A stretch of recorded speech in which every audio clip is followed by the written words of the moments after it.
In einer kalten Dezembernacht des Jahres 1980, tief in einem Wald an der englischen Ostküste, hören amerikanische Soldaten ein merkwürdiges Geräusch. Lichter blitzen durch die Bäume, Tiere rasten aus und jemand schreit, da ist etwas runtergekommen. Heute gilt dieser Vorfall als Großbritanniens Roswell.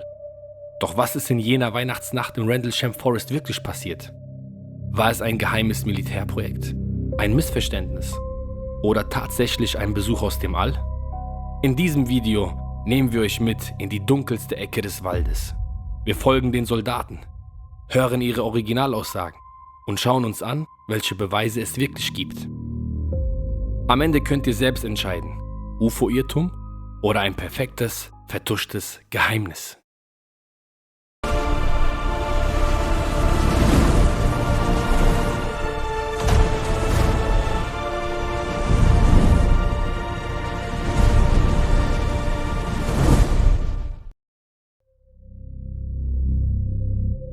Wir schreiben den Dezember 1980.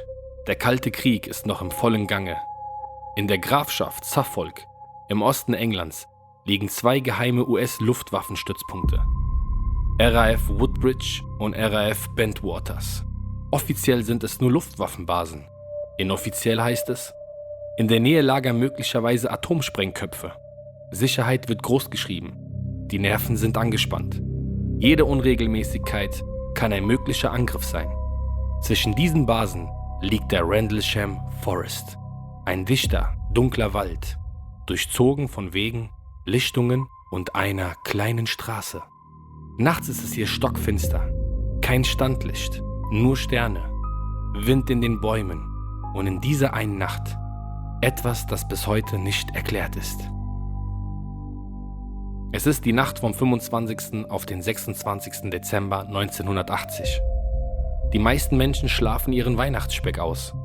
Auf der Basis Woodbridge aber sitzen Wachsoldaten in ihren Hütten und beobachten den Wald. Gegen 3 Uhr morgens sahen mehrere von ihnen plötzlich ein grelles Licht durch die Bäume fallen. Es sieht aus, als sei etwas vom Himmel gestürzt. Ein Unfall? Ein Flugzeugabsturz? Die Wachmannschaft schlägt Alarm. 3 Männer werden losgeschickt, um nachzusehen. Sergeant Jim Penniston, Airman John Burroughs und ein weiterer Soldat. Sie fahren an den Rand des Waldes, steigen aus und gehen zu Fuß weiter. Je tiefer sie in den Wald kommen, desto unheimlicher wird es. Die Tiere verhalten sich nervös. Vögel schreien förmlich. Irgendwo knacken Äste. Und dann sehen sie es. Zwischen den Bäumen taucht ein merkwürdiges Licht auf. Es ist hell, aber nicht wie eine Taschenlampe oder ein Scheinwerfer. Das Licht scheint in Farben zu pulsieren. Rot, blau, weiß. Der gesamte Wald wirkt plötzlich wie in eine andere Atmosphäre getaucht. Die Männer nähern sich. Penniston erkennt eine Form. Er beschreibt später ein dreieckiges Objekt, ungefähr 3 Meter an der Basis, 2 Meter hoch, mit einer Art rotem Licht an der Spitze. Die Oberfläche wirkt glatt, metallisch, mit Symbolen, die er nicht zuordnen kann. Und dann passiert etwas, das ihn sein ganzes Leben lang verfolgen wird. Er geht noch näher heran und legt seine Hand auf das Objekt. Er sagt später, es sei warm gewesen, obwohl es eine kalte Winternacht war. Keine Nieten, keine Fugen, keine sichtbare Technik, nur glattes Material. Burroughs bleibt etwas weiter hinten. Er sieht ein grelles Licht, hat das Gefühl, dass sich die Luft um ihn herum elektrisch auflädt. Manche Aussagen deuten darauf hin, dass das Licht sich bewegt, möglicherweise sogar langsam durch die Bäume gleitet. Nach einigen Minuten steigt die Intensität des Lichts an. Die Männer werden geblendet. Dann, im nächsten Moment, ist es weg. Kein Objekt mehr zu sehen, nur die Dunkelheit des Waldes. Verwirrt und aufgewühlt kehren sie zur Basis zurück. Was wollen sie melden? Ein abgestürztes Flugzeug? Ein merkwürdiges Licht? Ein unbekanntes Objekt? Was an diesem Punkt noch wie ein einmaliges Erlebnis wirkt, ist in Wahrheit erst der Anfang.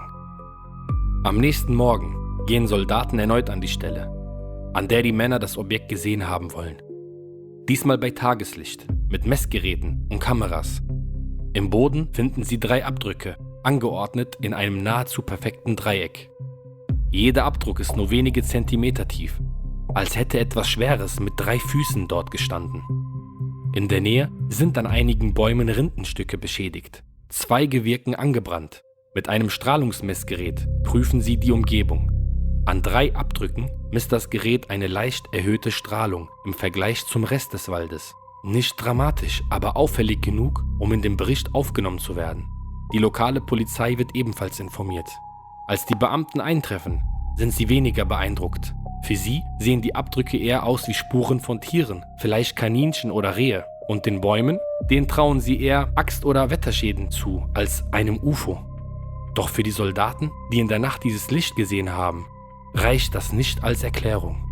Für sie hat dort etwas gestanden. Etwas, das nicht nach Flugzeug, nicht nach Hubschrauber und nicht nach irgendetwas Bekanntem aussah. 2 Nächte später, in der Nacht vom 27. auf den 28. Dezember, bekommt die Geschichte eine neue Dimension. Dieses Mal ist ein hochrangiger Offizier direkt beteiligt.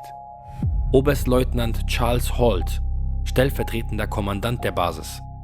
Wieder werden Lichter im Wald gemeldet. Diesmal will Holt es selbst wissen. Er stellt ein Team zusammen, nimmt ein Diktiergerät, ein Strahlungsmessgerät und Taschenlampen mit und marschiert in den Rendlesham Forest. Das Besondere? Während er durch den Wald läuft, nimmt er alles auf Band auf. Dieses Holt-Tape wird später eines der wichtigsten Dokumente des gesamten Vorfalls. Wir sind jetzt sozusagen live dabei. Auf dem Band hört man ihn sagen, wie sie Strahlungen an den Abdrücken messen. Er beschreibt Werte, die über dem Normalwert liegen, und markiert sie auf einer Skala. Man hört seine Männer, wie sie über Lichter am Himmel sprechen. Dann sieht das Team erneut ein Licht zwischen den Bäumen. Holt beschreibt, wie es rot pulsiert, manchmal weißlich wird, sich bewegt. Er sagt, es wirkte wie ein Auge, das zwinkert. Das Licht spaltet sich, scheint in mehrere kleinere Lichter zu zerfallen. Später berichtet er, dass am Himmel Objekte zu sehen gewesen seien, die sich ungewöhnlich schnell bewegten. Sie sollten abrupt gestoppt, Richtungen gewechselt und über längere Zeit am gleichen Punkt geflackert haben. Für ihn sah das nicht aus wie Sterne oder Flugzeuge. In einem der dramatischsten Momente auf dem Band hört man, wie er sagt, dass ein Licht einen Strahl nach unten sendet, direkt in die Nähe der Basis. Er beschreibt es wie einen schmalen, fokussierten Lichtstrahl, der aus dem Objekt herausschießt, als würde es gezielt etwas abtasten. Später behaupten einige Beteiligte, diese Objekte seien sogar auf dem Radar geortet worden. In dieser Nacht schreibt die Geschichte sich in das Gedächtnis der Basis ein. Für Holt ist klar, das war kein normales Naturphänomen. Einige Tage nach den Ereignissen fasst Oberstleutnant Holt seine Beobachtungen in einem offiziellen Bericht zusammen. Dieses Dokument ist heute als Holt-Memo bekannt. In diesem Memo beschreibt er die Lichter, die Abdrücke im Boden, die leichte Strahlung und die ungewöhnlichen Bewegungen der Objekte am Himmel. Der Bericht geht an das britische Verteidigungsministerium. Dort wird es registriert, archiviert und scheinbar nicht mehr weiterverfolgt. Jahre später werden die Akten teilweise freigegeben. Der Vorfall wird öffentlich bekannt. Zeugen treten in Fernsehdokumentationen auf, Bücher werden geschrieben. Der Rendlesham wird zum Mythos. Besonders umstritten ist die Aussage von Jim Penniston. Er behauptet später in der Nacht, als er das Objekt berührte, habe er eine Art Vision in Form von binären Zahlen erhalten. Er notiert diese Zahlen angeblich Tage später in sein Notizbuch. Diese Binärcode-Sequenzen werden Jahrzehnte danach ausgewertet. Die Auswertung soll Koordinaten ergeben, die auf mysteriöse Orte weltweit zeigen, Pyramiden, antike Stätten und angeblich sogar eine Botschaft einer zeitreisenden Intelligenz. Für manche ist das der ultimative Beweis, für andere reine Fantasie. So oder so, der Rendlesham-Vorfall ist inzwischen weit mehr als nur eine seltsame Lichterscheinung. Er ist zu einem komplexen Puzzle aus Dokumenten, Aussagen, Legenden und Interpretationen geworden.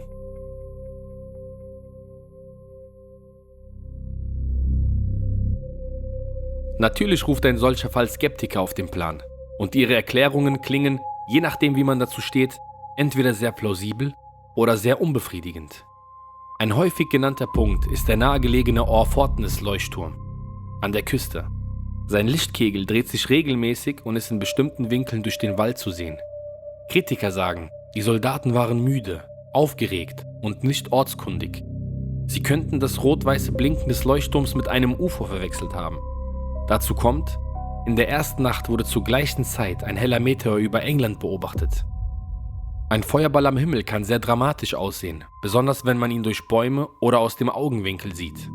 Vielleicht war der Absturz nur ein Meteor, der verglühte. Und was ist mit den Abdrücken im Boden? Naturschützer und Förster vor Ort sagten später, es könnten einfach Spuren von Tieren gewesen sein. Und was ist mit den angebrannten Bäumen? Möglicherweise normale Schäden durch Wetter, Werkzeuge oder schon ältere Verletzungen. Und die angeblich erhöhte Strahlung? Auch hier argumentieren Skeptiker. Die gemessenen Werte lagen in einem Bereich, der kaum über der natürlichen Hintergrundstrahlung liegt. Also nichts, was man zwingend mit einem exotischen Objekt verbinden muss. Und doch bleiben Fragen. Warum beschreiben mehrere militärisch geschulte Beobachter das gleiche ungewöhnliche Objekt? Warum klingt Oberstleutnant Halls Ton auf dem Band so aufgeregt, wenn er doch nur einen Leuchtturm sieht?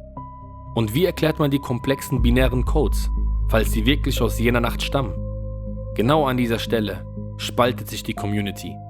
Für die einen ist Rendlesham ein Paradebeispiel dafür, wie Menschen sich täuschen können. Für die anderen ist es einer der besten, glaubwürdigsten UFO-Fälle überhaupt. Heute, Jahrzehnte später, ist der Rendlesham Forest selbst zu einer Art Pilgerort geworden. Es gibt einen offiziellen UFO-Trail, einen ausgeschilderten Wanderweg durch den Wald. Informationstafeln markieren die Orte, an denen die Soldaten damals die Lichter gesehen haben wollen. Touristen, UFO-Fans und Skeptiker laufen denselben Weg, den Penniston, Burroughs und Halt in jener Nacht gegangen sind. Tagsüber ist es ein schöner, ruhiger Waldweg, aber wer ihn in der Dämmerung geht, kann sich vorstellen, wie unheimlich es 1980 gewesen sein muss, bei völliger Dunkelheit und ohne zu wissen, was da vor einem im Wald leuchtet. Dokumentationen, Filme und Interviews erscheinen bis heute. Neue Beweise tauchen auf, andere werden wieder widerlegt. Der Fall bleibt lebendig, umstritten und genau das macht ihn so faszinierend.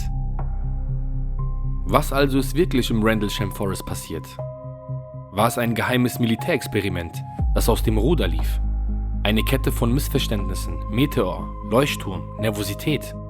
Oder war es tatsächlich ein Kontakt mit etwas, das nicht von dieser Erde stammt? Fakt ist, mehrere Soldaten riskierten ihre Karriere, indem sie über die Erlebnisse sprachen. Ein hochrangiger Offizier verfasste ein offizielles Memo. Und bis heute gibt es keine Erklärung, die alle Details sauber auflöst. Vielleicht liegt die Wahrheit irgendwo dazwischen. Ein reales Phänomen, verstärkt durch Angst, Dunkelheit und Erwartung. Oder ein außergewöhnliches Ereignis, das man mit gewöhnlichen Erklärungen nicht kleinreden kann. Jetzt seid ihr dran. Was glaubt ihr, ist im Rendlesham Forest wirklich geschehen? Schreibt uns eure Theorie in die Kommentare. UFO, Militär, Täuschung oder etwas ganz anderes? Wenn euch diese Reise durch den Wald von Rendlesham gefallen hat, lasst gerne ein Like da. Abonniert den Kanal und aktiviert die Glocke, damit ihr keine weiteren düsteren Geschichten aus der Welt der UFOs und Geheimnisse verpasst. Danke, dass ihr dabei wart. Vielleicht sehen wir uns ja eines Tages auf dem UFO-Trail im Rendlesham Forest. Bis zum nächsten Mal und mystische Grüße.